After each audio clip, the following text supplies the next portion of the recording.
Le quart d'heure lyonnais, toute l'actualité chaque matin. Parce que Lyon demain se dessine aujourd'hui, voici l'essentiel de l'actualité. En ce lundi, nous sommes le 6 septembre. Nous parlons de la métropole qui passe la vitesse supérieure en ce qui concerne le dossier de la ZFE, la zone à faible émission. Lancement d'une concertation. Nous écouterons Bruno Bernard dans ce quart d'heure lyonnais. Laurent Wauquiez annonce qu'il supprime la subvention accordée par la région au CCO de Villeurbanne. Nous verrons pourquoi dans le courant de ce quart d'heure lyonnais. Manifestation contre le futur cimetière métropolitain. Hier à Charly, 200 personnes. De nombreuses municipalités s'engage à végétaliser les cours d'école pour répondre aux enjeux de transition écologique. Nous verrons comment ça se déroule du côté de Lyon et Villeurbanne. 8e samedi de mobilisation contre le pass sanitaire, 3700 personnes dans les rues de Lyon, un record. Et puis bientôt, un train italien pour la liaison Paris-Lyon, Paris-Lyon-Milan précisément, avec la société italienne Tello, qui confirme son arrivée d'ici octobre prochain. Lyon demain, le quart d'heure lyonnais, toute l'actualité chaque matin. Gérald de Bouchon. Bonjour à tous, bienvenue dans ce quart d'heure lyonnais. Global Industrie qui se tient à Eurexpo pendant 4 jours est inauguré ce lundi par Agnès Pannier-Runacher, ministre déléguée à l'industrie, et par le Premier ministre Jean Castex. La transition écologique au cœur du plan de relance du gouvernement sera un axe fort du salon. La métropole passe à la vitesse supérieure sur le dossier de la ZFE. La zone à faible émission a été mise en place pour les professionnels. Les véhicules les plus polluants sont ainsi interdits à Lyon, Caluire et les secteurs de Villeurbanne, Bron et Vénissieux situés à l'intérieur du périphérique, et ce depuis le 1er janvier 2020. Mais dès juillet 2022, dès l'été prochain, les véhicules critères 5 ou non classés des particuliers ne pourront plus circuler ou stationner dans la ZFE. Objectif, la sortie des véhicules diesel en 2026 du cœur de l'agglomération, sauf dérogation. Une concertation est ouverte pour permettre de discuter du périmètre de la zone d'interdiction, du calendrier, mais aussi des mesures d'accompagnement ou de dérogation. Bruno Bernard a fait la liste de sa stratégie pour favoriser les alternatives à la voiture individuelle avant de lancer un appel à l'État pour qu'il accompagne cette extension de la ZFE. La ZFE, c'est un dispositif pour essayer de lutter contre la pollution. Nous avons aujourd'hui dans l'agglomération énormément de personnes exposées à la pollution qui créent des décès prématurés, des maladies chroniques, donc c'est une priorité absolue. Et pour lutter contre cette pollution, on est en train de développer des alternatives à la voiture individuelle, un investissement massif sur les transports en commun, le développement du vélo et la zone à faible émission va nous permettre aussi de sortir les véhicules les plus polluants du cœur de l'agglomération. L'enveloppe de nos politiques de mobilité est énorme. Nous avons rajouté au Citral 1,2 milliard d'investissements sur les transports en commun par rapport au mandat précédent par exemple. Donc c'est une grosse partie de nos politiques qui sont tournées vers ces enjeux de mobilité pour offrir des solutions et naturellement nous allons aussi en offrir avec des mesures d'accompagnement, de dérogation, tout ça est à la concertation. Moi j'entends que l'État nous accompagne et ne fasse pas simplement que de donner des obligations aux collectivités locales sans l'accompagner. Donc ce sont les aides à l'achat que l'État a mis en place, c'est une bonne chose. Ce sont le microcrédit que l'État a annoncé au mois de mars mais qui n'a toujours pas mis en place. Et puis ce sont les moyens de contrôle de ces zones à faible émission avec l'installation de radars qui liront automatiquement les plaques d'immatriculation pour qu'ils puissent avoir une verbalisation. Car sans ce dispositif de contrôle, la zone à faible émission ne pourra pas être efficiente. Donc nous prenons toute notre part dans cette lutte contre la pollution. Il est important que l'État le fasse également. La concertation est prévue pour durer jusqu'au 5 février. Concrètement, vous pouvez donner votre avis sur le site jeparticipe.grandlyon.com. Des réunions publiques sont programmées et seront retransmises en visioconférence. Laurent Wauquiez annonce qu'il supprime la subvention accordée par la région au CCO de Villeurbanne, une association bien connue. Le CCO déménagera en 2023 pour investir l'autre soi, un tiers-lieu qui se veut inclusif et qui se serait sans doute bien passé du bad buzz provoqué par la vidéo de 2 rappeurs. L'axe est Original Tonio, originaire de la banlieue parisienne, scandant et tous les flics c'est des bâtards à la fin de leur clip. Un live enregistré, il est vrai, en 2015, mais les 2 rappeurs sont en tout cas à l'affiche du festival Antifa qui se tiendra bien en décembre prochain au CCO. Le syndicat des commissaires de la police nationale estime que cet événement incite à la haine et présente des risques graves de troubles à l'ordre public. Il réclame son interdiction. Le syndicat Synergie Officier alerte sur un événement susceptible de gravement porter atteinte à l'ordre public et qui incite à la haine et à la violence contre les policiers. Le festival Antifa se dit, lui, engagé dans la lutte contre le fascisme, le racisme, le sexisme, l'homophobie, la répression et contre les violences et crimes policiers. 200 personnes se sont rassemblées dimanche après-midi à Charly contre le projet de futur cimetière métropolitain souhaité par la métropole de Lyon sur les terres agricoles de la commune. Le maire de Charly était parmi les manifestants. Selon Olivier Arrojo, c'est totalement incohérent de transformer une zone qui n'est pas une zone en friche pour la transformer en zone qui ne sera plus jamais cultivable. Une pétition contre le projet a été signée par 4000 personnes. Lyon demain, la radio lyonnaise à écouter partout dans le monde. C'était une promesse de campagne en 2020, ça devient aujourd'hui une réalité. De nombreuses municipalités se sont engagées à végétaliser les cours d'école pour répondre aux enjeux de transition écologique. À Villeurbanne, 4 cours d'école ont été entièrement refaites et repensées durant l'été 2021. Objectif, lutter contre les îlots de chaleur par la végétalisation et rendre la cour plus accessible à l'ensemble des enfants. Exemple à l'école Lazare-Goujon, entre Cusset et les Buères. Alain Brissard, adjoint à la biodiversité à Villeurbanne. Déjà, il change des choses invisibles, c'est-à-dire que toutes les eaux pluviales retournent à la nappe phréatique directement sur la parcelle. C'est-à-dire qu'il n'y a plus d'eau qui soit évacuée à l'égout. Et du coup, ça permet déjà avoir des espaces qui sont beaucoup plus favorables aux espèces végétales. Et puis ensuite, de manière beaucoup plus visible, on va avoir une diversité d'usages possibles avec des tracés qui permettent à des vélos ou à des parcours sportifs à pied, la course à pied pour les enfants.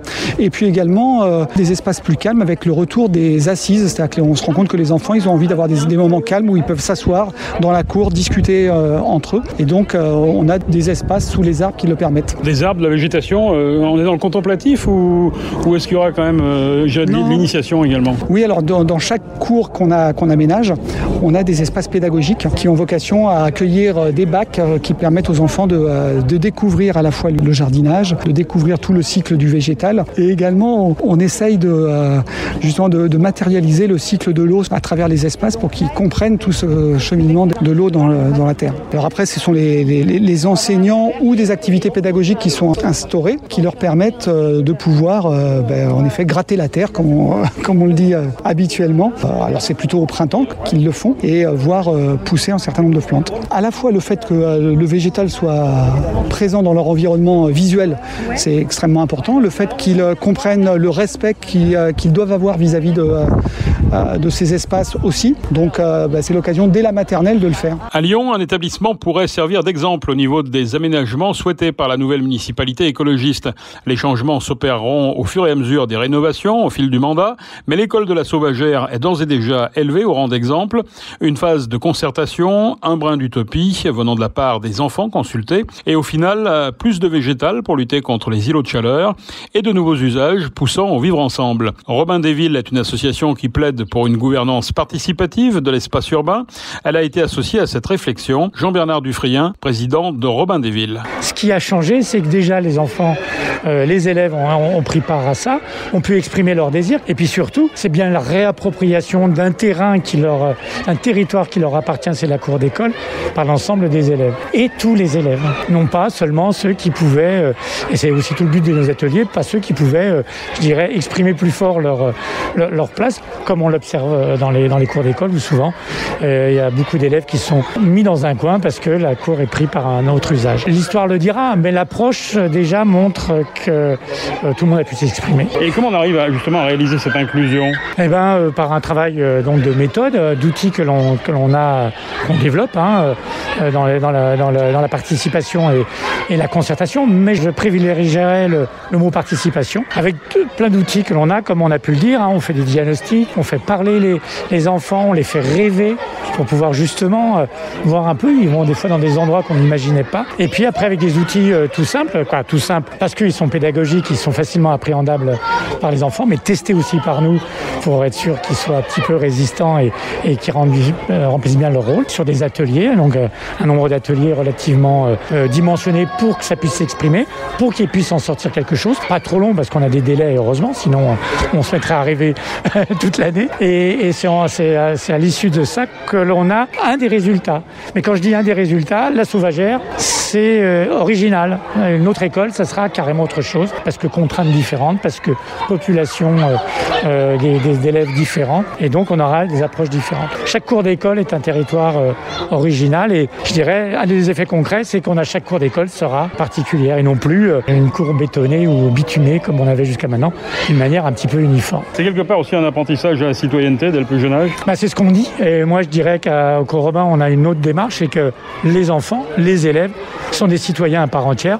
Donc de ce fait, c'est un apprentissage, mais on apprend la citoyenneté à tout âge. Et je dirais les élèves, les enfants, en les prenant pour des citoyens, en leur donnant la place qui est la leur, mais pas plus, parce qu'il y a d'autres, comme on a dit, justement la cour d'école, il y a d'autres usagers, il y a l'équipe éducative, l'équipe technique, et de ce fait, c'est plus qu'un apprentissage, c'est les considérer comme des citoyens à part entière. Et c'est là où je dirais, c'est intéressant, c'est pas en leur dire on va vous apprendre la citoyenneté, vous aussi vous allez nous apprendre des choses en vous écoutant. Une des bases de la citoyenneté, c'est que chacun puisse s'écouter et s'observer et travailler ensemble. C'est aussi leur apprendre quelque part le fonctionnement de la ville. Ah mais tout à fait, quand on entend les enfants dire je voudrais ceci, une piscine et tout ça, qu'est-ce qu'ils exprimaient? Ils disaient nous on voudrait une ville à l'intérieur de l'école. Parce que tout désir d'enfant, il voudrait avoir tout près de chez lui.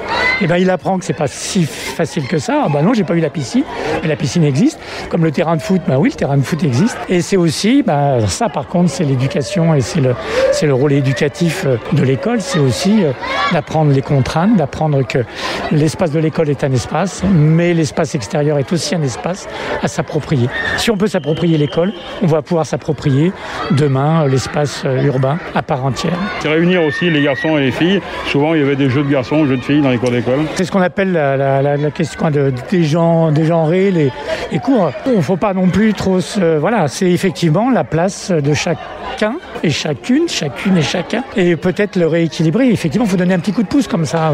Quand les garçons ont, dans certaines cours d'école, pris trop de place, il faut pouvoir aussi, à un moment ou à un autre, rééquilibrer pour que les choses deviennent plus naturelles et éviter d'arriver à justement de penser qu'il faut dégenrer les cours.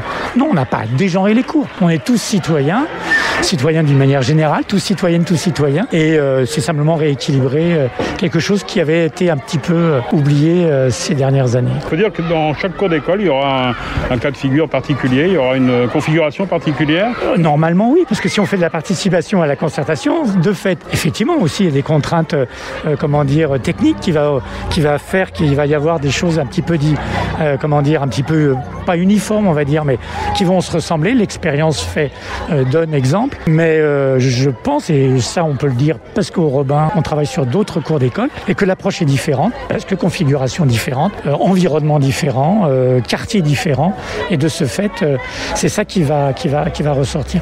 Et c'est là où est tout l'intérêt. La citoyenneté aussi, c'est de dire je vis dans un endroit et je suis pas au même, je vis pas dans l'autre endroit où je suis. C'est bien la particularité de chaque endroit qui fait qu'on pourra vivre chacun plus tard dans son endroit et pas rêver que nous sommes dans un endroit et qu'on veut aller ailleurs. Je prends juste pour exemple de vanter un mérite d'un quartier qui est à 15 minutes d'un centre-ville, complètement aberrant. Notre lieu de vie est un lieu de vie à part entière. Et je pense que les cours d'école sont l'apprentissage. Il est original et je peux recréer l'originalité de mon quartier. Tous les quartiers, tous les territoires sont originaux. Demain, là où je vais vivre. Et non pas penser que celui qui a toutes la publicité requise est le meilleur. C'est aussi ça derrière qui a cette démarche de particularisme de chaque endroit. Jean-Bernard Dufrien, président de Robin des Villes, la ville de Lyon entend repenser la ville à hauteur d'enfant en développant le rapport à la nature. La nouvelle municipalité fait en tout cas de l'éducation sa priorité pour les années à venir, avec un budget de 354 millions d'euros, soit le double par rapport au mandat précédent. 8e samedi de mobilisation contre le pass sanitaire. 2 rassemblements distincts ont rassemblé environ 3700 personnes dans les rues de Lyon. Un record de participation depuis le début du mouvement. 3 personnes ont été interpellées. Forte mobilisation également du côté de Bourg-en-Bresse. Un train de la relance va sillonner la France du 6 septembre au 2 octobre. Donc à partir d'aujourd'hui, il servira à promouvoir le détail du plan de 100 milliards d'euros d'aide publique lancé il y a un an. Le train sera à Saint-Étienne les 27 et 28 septembre. Aucun arrêt prévu à Lyon. Envisagée pour juin 2020, puis reportée à juin 2021, la ligne Paris-Lyon-Milan, proposée par la société italienne Tello, devrait finalement arriver d'ici octobre prochain. La compagnie italienne souhaite concurrencer la SNCF sur le trajet Lyon-Paris, l'axe le plus rentable de France. La filiale française de Trenitalia envisage de lancer 2 allers-retours quotidiens au départ de la gare de Lyon, sous forme de service international en cabotage. Des passagers pourront donc emprunter le train pour un simple Paris-Lyon. Football et le derby des filles, OM l'OL ASSE, les Fenotes ont écrasé les Stéphanoises promues 6-0. Elles prennent la tête du championnat, seules devant le Paris Saint-Germain. En top 14, une précieuse victoire pour le Loup face à Clermont, 28-19. Et puis en basket, la Gielbourg remporte la finale de l'Instar Game en battant Dijon 89-85. C'est la fin de ce quart d'heure lyonnais. Merci de l'avoir suivi. On se retrouve bien sûr demain, même heure, même antenne. En attendant, restez prudents.